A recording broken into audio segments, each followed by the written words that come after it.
I'm Jill Saskin-Gales. Let's audit a Google Ads account together. I'm a Google Ads coach and the founder of the Inside Google Ads course, podcast, and soon-to-be book. I'm here with my Inside Google Ads course members who are invited to audit this account with me. They also get access to my audit template and my training. You can learn more about that at learn.jyll.ca.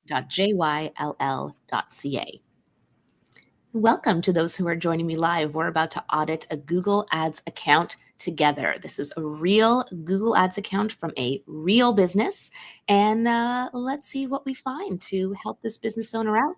So if you have any questions at all, please feel free to drop them into the chat, drop them into the comments, and I will get back to you. All right, so this is Lighthaus Built.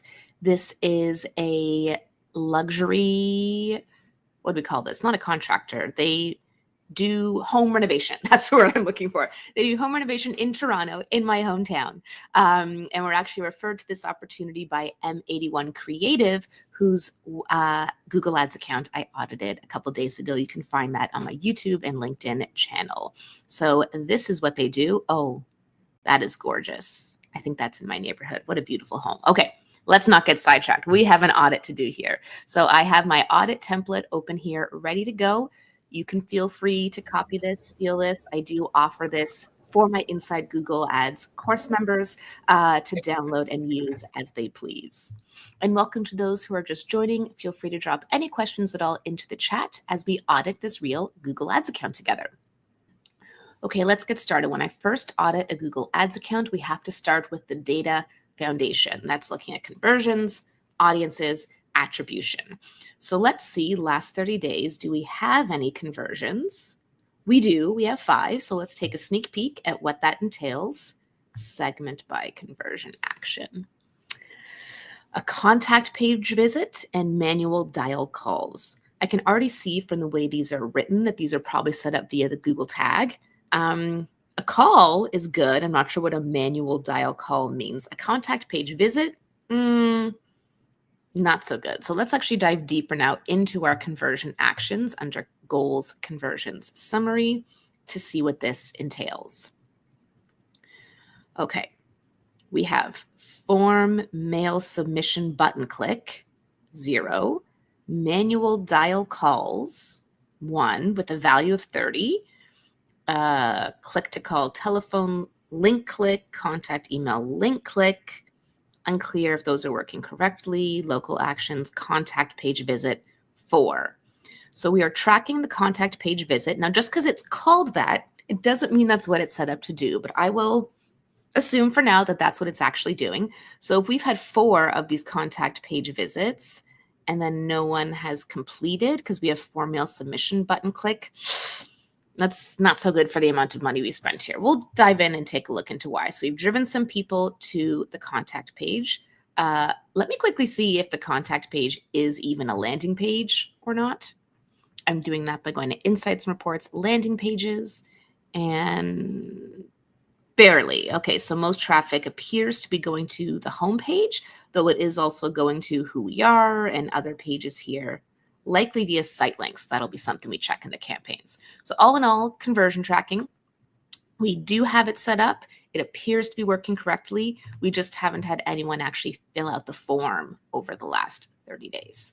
So I will say conversion tracking has been set up via the Google tag, tracking a few different actions such as contact page visit, button clicks, phone calls, etc.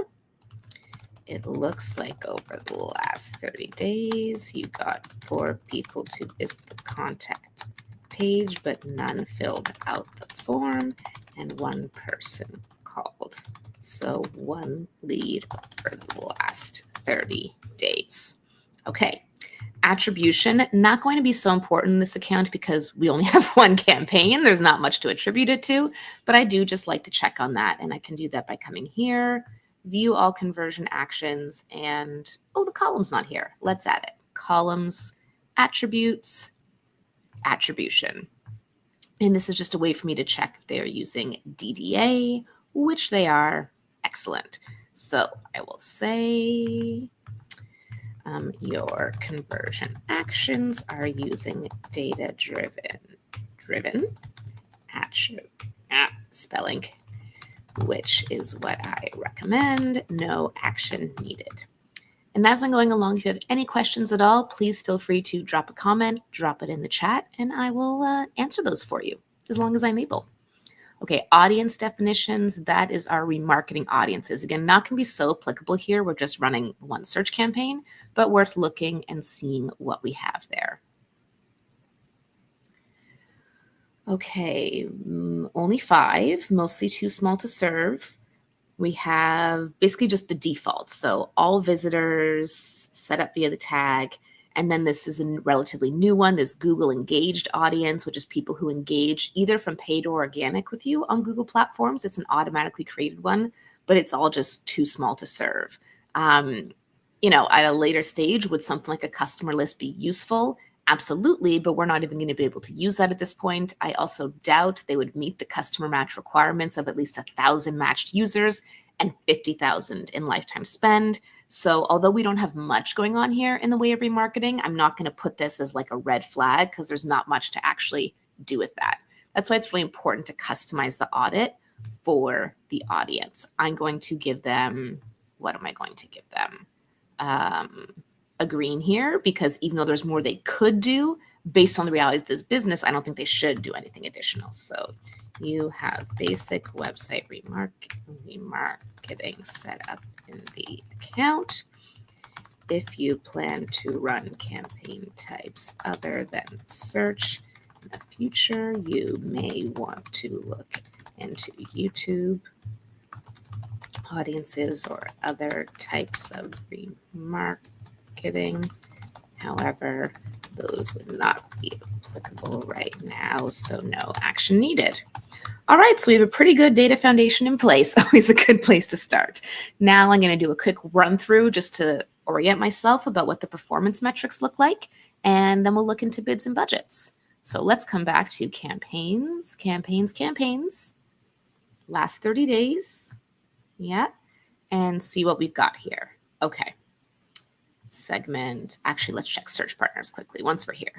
All right, no search partners. Good. We're just on Google search. So, $100 a day budget. We've spent about $3,000. So we are spending the budget in full, which doesn't surprise me because we are on a maximize conversions bid strategy, and that's what it tries to do. 854 impressions, 73 clicks. That's about a 9% click-through rate, which is a pretty strong click-through rate. I look for at least 5%. For home services type businesses, I look for more 7 to 9%, and this is right up there. Average CPC, $40. I know some people would have a heart attack at a $40 CPC. I'm not having a heart attack. We're going to look into it. But if someone buys a home renovation, that's 5 figures, 6 figures. It makes this entire month's spend look like peanuts. So I'm not concerned. It's probably a very competitive industry. Conversion rate of 6.8%. If a conversion was actually a lead and they had 5 leads out of this investment, then I think that was really great and in line with what I'd expect. But we know now that those are not leads. It's one phone call and it's 4 people visiting the contact page. And according to their conversion tracking, no one filling it out. So $3,000 for one phone call. I mean, it could absolutely be worth it. If that turned into a customer, that would be probably 100 times ROAS. But sort of TBD there. Some micro conversions might be helpful in this account. Visiting the contact page is one, but even looking for things like engagement or dwell time, I don't know. It's a tricky one because it's pretty low volume. There were only 73 clicks, but those clicks are expensive. So it's really a trade-off here. So again, this could absolutely be profitable for them. It could not be profitable for the last 30 days. It really hinges on whether that one phone call worked out or not. We also have to keep in mind time of year. Most people aren't starting a big home renovation project right now. I would expect demand for this to start to pick up in January and then really pick up in like March and April. We are on a maximize conversions bid strategy. And let me just look at our campaign settings. Given $40 CPCs, I don't think they've put any bid limits or anything in here, but let's take a look at our campaign settings and see. Bid equally, Google Search Network, locations, I'll come back to you. Oh, I see a question in the chat. Yes, so this is being recorded. If you are my Inside Google Ads course member who's here in the recording with me now, you'll be able to catch the this recording and the other recordings later today. If you are watching this on YouTube and LinkedIn, if you have to leave, you can check back in and watch this later. And a comment here from one of my course members, we did do a non-profit Google Ads account audit earlier this week, so you can grab that video from the What's New section in the course. It was not for a Google Ad grant account, but it was for a nonprofit, so that one might interest you to look at as well. Okay, bidding, we are on maximize conversions. No kind of portfolio workaround to put a bid limit in place. Nothing that looks out of order here. So let me write this down before I go down the next rabbit hole. So smart bidding usage. The campaign is using maximize conversions, which is a smart bidding strategy. This is the right strategy to use for your goals. However, with such low conversion volume and expensive conversions, it may be worth speaking to your agency, because I did look before and see that this was managed by an agency, not by this business owner, to see if they would recommend testing target CPA and or using more micro conversions. Okay, smart bidding targets, not applicable because we're not using a target-based strategy. Budget allocation. So this is interesting. They have, I'll come back to you later, campaign settings. They have $100 a day. They're spending it. CPCs are really expensive. Let's look at what their impression share is to give us an idea, because it's only 73 clicks. It's less than 1,000 impressions. We want all columns, competitive metrics, search impression share. I don't need the two explainer columns because we're on a maximize strategy, so the difference between them would not be meaningful. 80% impression share. Wow, 80% impression share. That is very, very high. Assuming this is serving on non-brand and not serving on branded terms, which I don't think it's serving on branded terms because then the CTR would be 3 or 4 times this. That's too high. And now it explains part of why CPCs might be so high. They're spending too much, but Toronto's a big city. So how could their impression share be so high with so few impressions? Let's come back into their campaign settings, locations. Okay, we have a few radii here. We are on presence. Good. Let's take a look at this. Oh, well, this is my city, so I actually do have more context for this account. I'm right here right now. So interesting. They're targeting a few like very specific neighborhoods. Rosedale here is a very wealthy neighborhood. Over here in the beaches, a mix. There are some beautiful, expensive homes and some kind of less expensive homes there. Out here is actually an area of the city. Ojai Park, Swansea. I think my brother lives within this radius. Again, there are also some very nice, luxurious homes here, but they haven't targeted all the luxury areas in Toronto if that were the goal. Like up here would also be a lot of luxury homes. So I'm not quite sure what this strategy is, but this now explains that sort of search impression share and budget and CPC and spend misalignment. They're targeting some really small areas, which is actually something I do recommend when you're first getting started with Google Ads. Don't try to target the whole city of Toronto, pick a few areas. But with that, they're spending $100 a day, which is actually, weirdly enough, too much budget. And so in order to spend that budget in full, Google has to really drive up those CPCs. And I mean, it's $40 CPCs. You can only get 2 to 3 clicks a day with that. But they're getting 80% of available impressions. Whereas for non-brand search like this, we usually expect to see more like 15 to 20% impression share. So they're spending a ton more and probably not getting much more return for that. Now, that was easy for me to explain like this. How do I try to explain that in an audit, right? That's part of the challenge here. So I will do my best. Let's try. your $100 a day budget is being spent in full.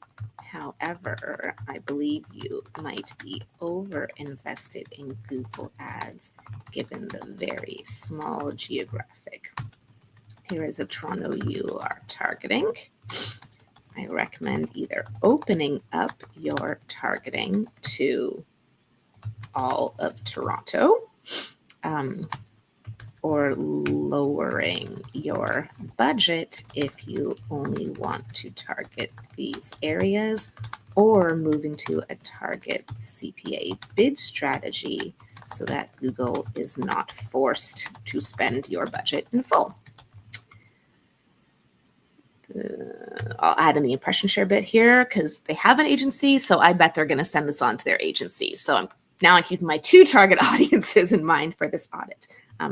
Your search impression share is 80%, which is very, very high for non-brand. Let me just finish that thought and make sure this isn't somehow some weird underperforming brand campaign. I'm going to jump ahead to the search terms. This is not a brand campaign. Sorted by impressions, it's not. So search terms will come for you later, but glad I verified that, which is very, very high for non-brand searches.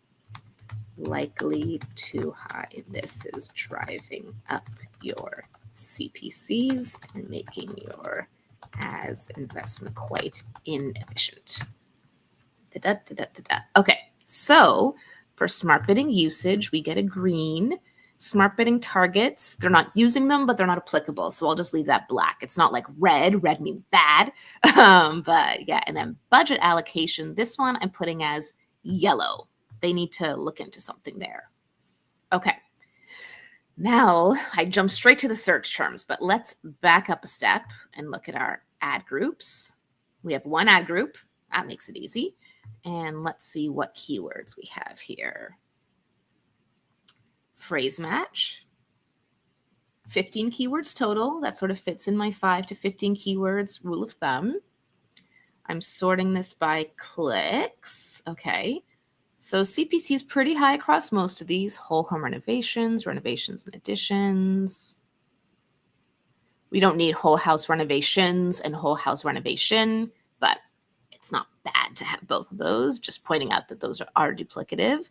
Yeah, these seem fine. I'm curious how the phrase match is getting on because of how close variants work. I will be curious to see if, in fact, the search terms are relevant. So you can see CTR varies wildly here, but again, I'm not going to read too much into that because volume is so low per keyword. Okay, now let's check the search terms and see what that tells us. So keywords are what the advertiser chose. What are they actually advertising on? I'm sorting descending by impressions. And before I even look at what the search terms say, I'm observing that out of 292 impressions for search terms, the most shown one, the search with the most impressions, only has 16. So that tells me already we're going to have a really long tail here of all different kinds of search terms if the most shown one only has 16 impressions, which is really low. Something else I'm noticing, again, before I even look at this search term column, I'm like covering it up with my hand, is in this match type column, everything's a close variant until we get down here. Nothing is matching their keywords. So again, observation. One more observation I'm going to skip ahead to before I even look at what they're serving on. Not surprisingly, other search terms. So of the search terms they can see, all these close variants, that's been $843 in spend, but $2,000 in spend is these other search terms they can't see, and that is where these 5 conversions came from. So the stuff you can see is usually the more relevant stuff. It's the stuff that's more searched for and more related to your keywords. All the stuff they can't see is where those contact page views came from and the one phone call. And higher CPCs. Again, I don't know why Google doesn't fill this in for you because we can eyeball, well, if the average CPC of this is 36 and the overall ad group average CPC is 40, we know that this in here has to be above $40. Yeah, and again, that could be happening because the budget is like too high for such a small area, especially this time of year, that it needs to find something to spend your money on, and it's doing that here, and it can't even show you because there are all these long tail, low volume things. Now they're converting, If a conversion was an actual lead form fill and we got 5 completed leads, I would not be concerned. But because it's just contact page visits with 1 call, I'm much more concerned because I don't know if this is working or not. Okay, now let's actually look at the kinds of terms that are coming through. Home renovations, Toronto, kitchen renovation, cost of adding second floor to house. Again, that would be earlier stage maybe, but that's the kind of person, and this is a thing people do, add a second floor to a house, dig out the basement. Kitchen remodel, renovate home, home renovations, Burlington Outlet. But now we're down into the 3 impression stuff. So this does seem, for the most part relevant, which is good. What we could do, I wouldn't bother diving in too deep on this for this account because everything's a close variant. But what you can do, if it's helpful, is add a column here under attributes for keyword. And I'm going to move that column up. And then you can actually see, this is especially helpful with broad match keywords. You can see which searches match to which keyword. So see whole home renovations matches to kitchen renovation. In phrase match, kitchen renovation, we all know, different meaning than whole home renovation. But according to Google, phrase match must contain the same meaning. Kitchen renovation apparently contains the same meaning as whole home renovation according to Google. Really interesting. So while tightening this up with exact match keywords would help a bit, the budget would still force it to spend somehow. So I don't think that would fully help it unless we also changed the bid strategy. Really interesting here. Okay, now we got to start to write this all down. So keyword optimization. The campaign has 15 active keywords in phrase match. A review of the search terms report reveals that most of the terms are relevant. However, the majority of your spend has gone to low volume other search terms, so you don't really know what searches you're advertising on, and B, of the search terms you can see, most of them are close variants rather than exact matches of your keywords. For example, kitchen renovation as a search term matching to the keyword whole home renovation.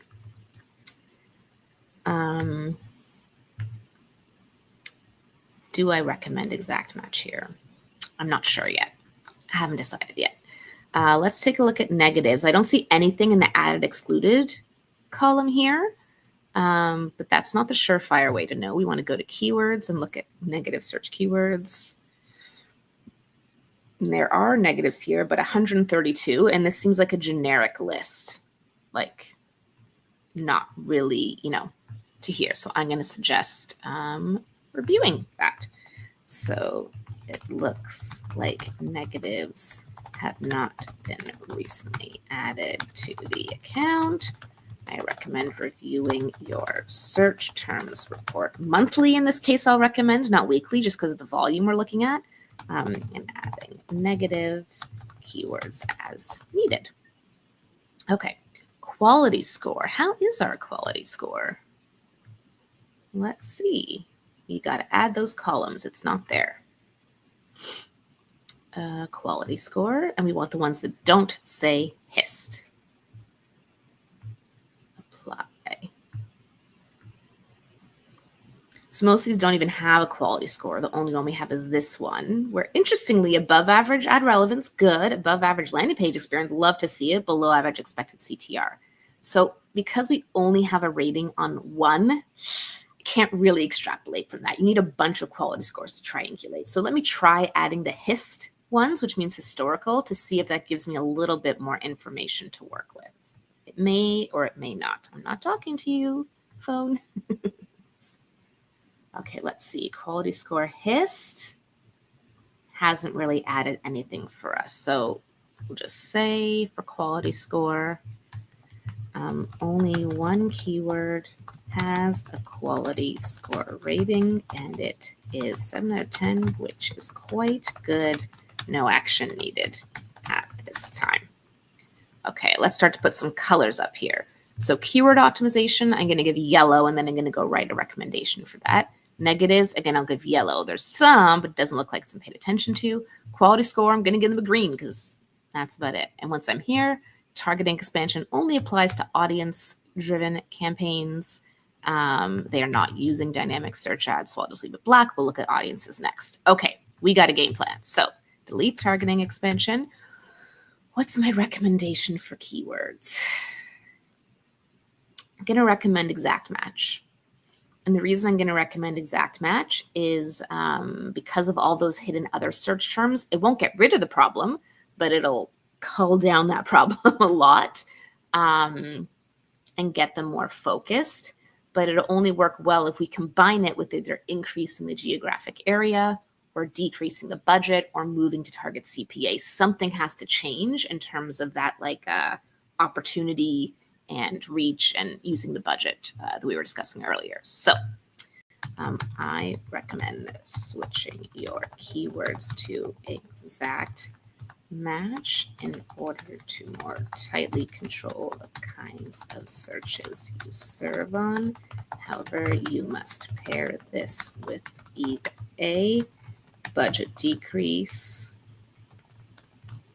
or B, location targeting increase, or C, target CPA bidding. Otherwise, your budget will still be forced to spend in full, likely on a lot of hidden search terms. Okay. Negatives we got. Quasi-score got. Dynamic ad groups are not in use. No action needed at this time. Like when we can say no action needed at this time. Now let's check on audiences for a sec just to see what's been used there, if anything. So no audience segments have been added on targeting or on observation. Demographics, age has not been futzed with. Gender hasn't, and please say they haven't done household income. Good, okay. And this is exactly why. So I could imagine a business owner saying something like, oh, I only want to target the top 10% of people and excluding everything else. So what would have happened here if that happened? Because they didn't do that. They left it all open. Well, look, even though we don't know what the quality of these conversions are, 2 have come from the 11 to 20%, 1 has come from the 31 to 40%, and 2 have come from unknown.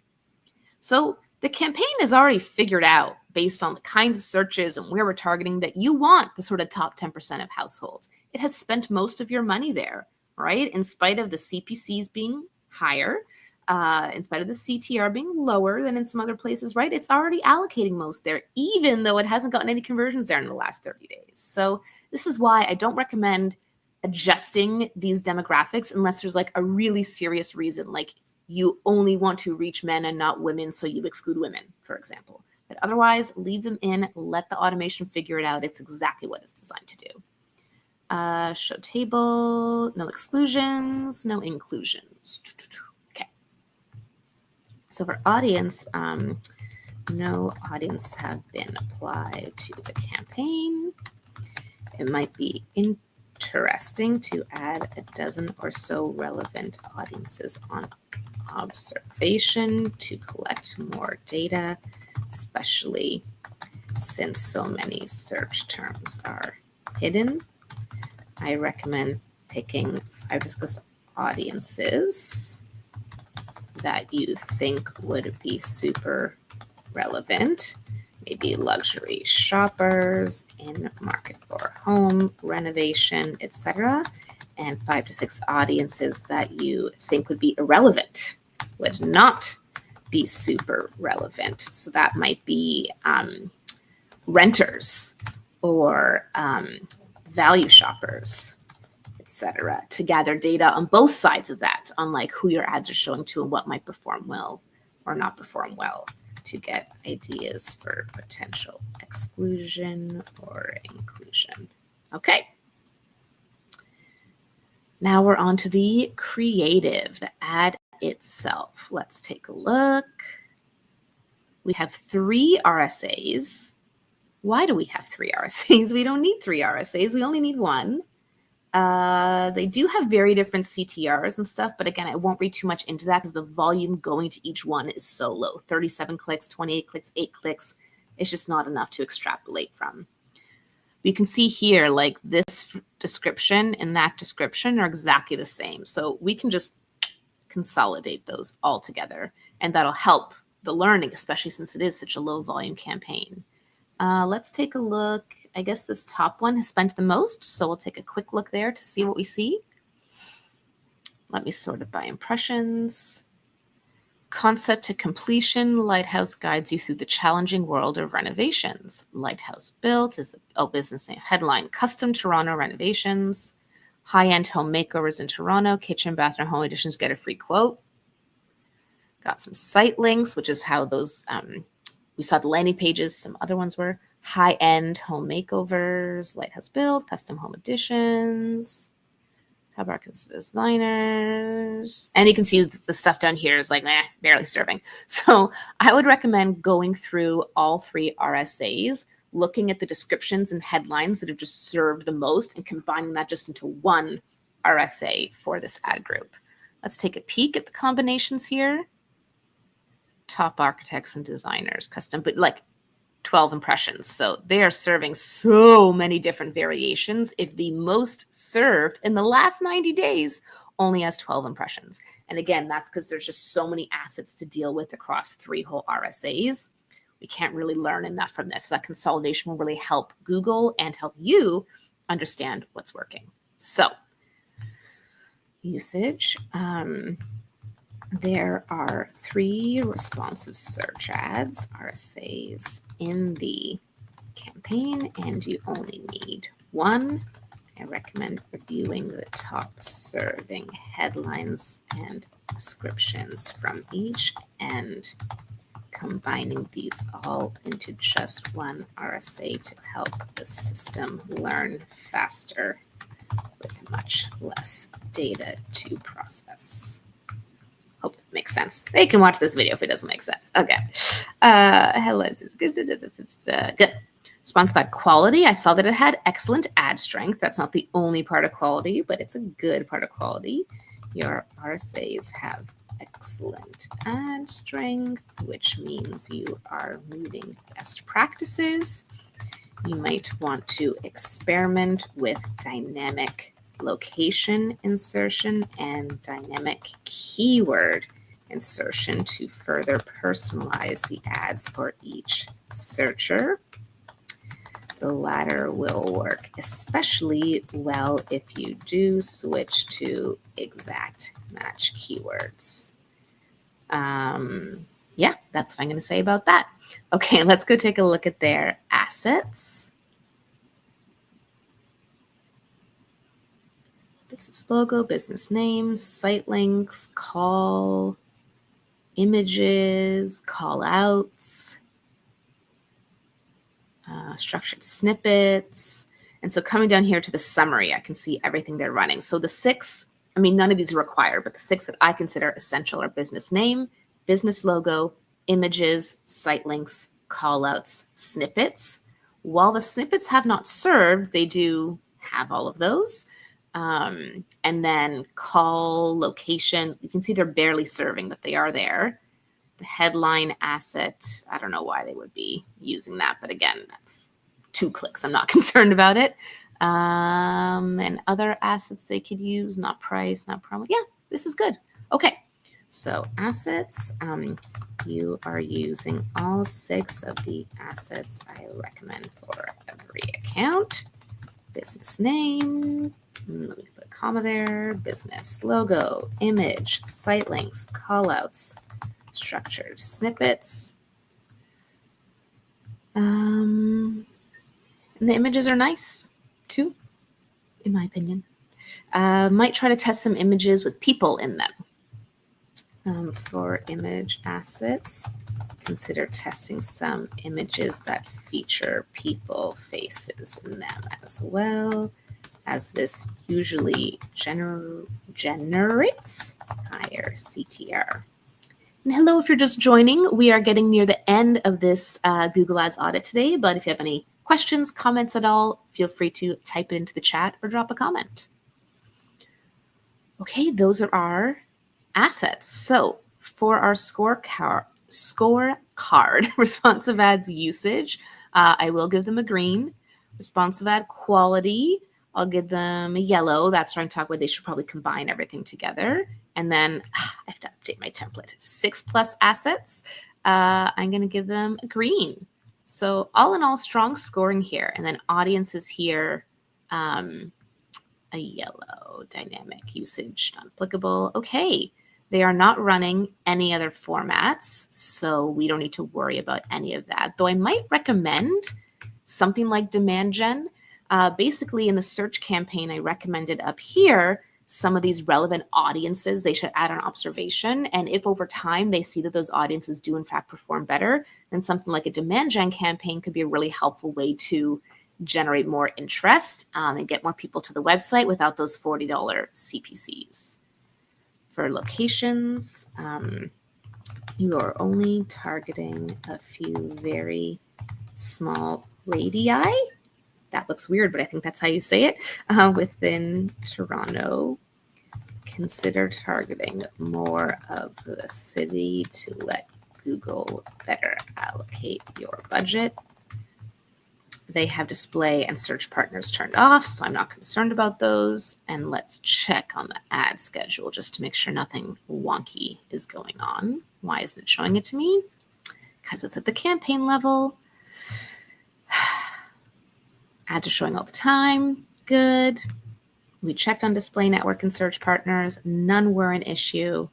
So I'm going to leave that on the scorecard, and I'm just going to say at the end, demand gen, given how high CPCs are, I recommend considering a test to proactively reach high-income Torontonians who are in the market, not in the marketing, for home renovations. You need image or video assets to do this. Ask your agency for more information and whether this might be a good test to run to complement your search campaign in 2025. Okay. And then last but not least, when we're completing this audit, if you only do one thing, what should it be? Well, let's look at our scorecard. This kind of budget, bid strategy, targeting issue is one area, and then related to that is sort of the exact match and the hidden search terms. But I think the most important issue is what we ended up talking about here, that they have a $100 a day budget. It is being spent in full, but they have 80% impression share, which is what's really driving up their CPCs because it's actually too high. And so they need better budget location alignment. So it should be lowering your impression share, funnily enough. Which should in turn lower your CPCs. Mentions a few ways to achieve this, either by targeting more of Toronto or by lowering your budget, at least in the off season. One more thing I am curious about now that I've said this is what Keyword Planner tells us about some of these keywords. So let me quickly look at that before we wrap up this audit. We have the time to do it anyway because this has been a pretty speedy one. Discover new keywords. Oh no, I want search volume and forecasts. Whatever. Okay. Complete home renovation, whole home renovation, house renovation, Toronto. I'm going to change this to all of Toronto. That's how you know I'm a Torontonian, because I say Toronto and not Toronto. Save and get results. What I'm looking for here is average CPCs and seasonality. Whoa. So I just said something about how this is likely the off season, but look at this. December last year was huge and then it came right down. But to the point that that's weird. I don't trust this data. 36,000 searches when the rest of the year it's like 10,000 a month. I don't trust that data. Something's off about that. Now, look at these expected CPCs are much lower than what we're seeing now, which it's, $8, $10, not $40. Average monthly searches is pretty low for this stuff. And so that's why it's pushing out into all these other kind of hidden search terms, things that we can't see. Look at that volume for December. So interesting here. That had a September peak. That one is so low. What about home renovation? December. I feel like there must have been a big news story. You know how I'm going to test this? I'm going to just pick a totally different city and see if it's the same. Let's choose Boston, Massachusetts. Same climate and everything, but different. Do they have that same seasonality? No. See, it's not there.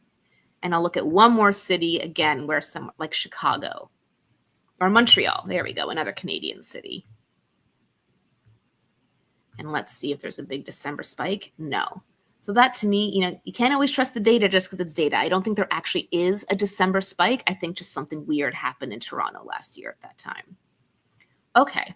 Now that I know CPCs look more in the $10 range, I really know they're overinvested. So let me, this is quite efficient. I looked at Keyword Planner and benchmark CPCs for your keywords are around $10, not $40. Doesn't mean you should move back to manual bidding, in my opinion, just that you need to adjust your budget, bidding, location, targeting, alignment. Okay. Yeah. Good. Okay, we've got everything here. We have no dirty page breaks. I will type in their account number, date, etc., and send this off to my client. Thank you so much to my Inside Google Ads course members for joining me on this live today, and to you watching this on YouTube or on LinkedIn. If you have any questions at all, feel free to drop a comment. If you'd like me to audit your account, you can learn more at jill.ca. That's JYLL.ca. And if you'd like to become an Inside Google Ads course member, get exclusive access to meetings like this and one-on-one time with me every month, you can join at learn.jill.ca. That's learn.JYLL.ca.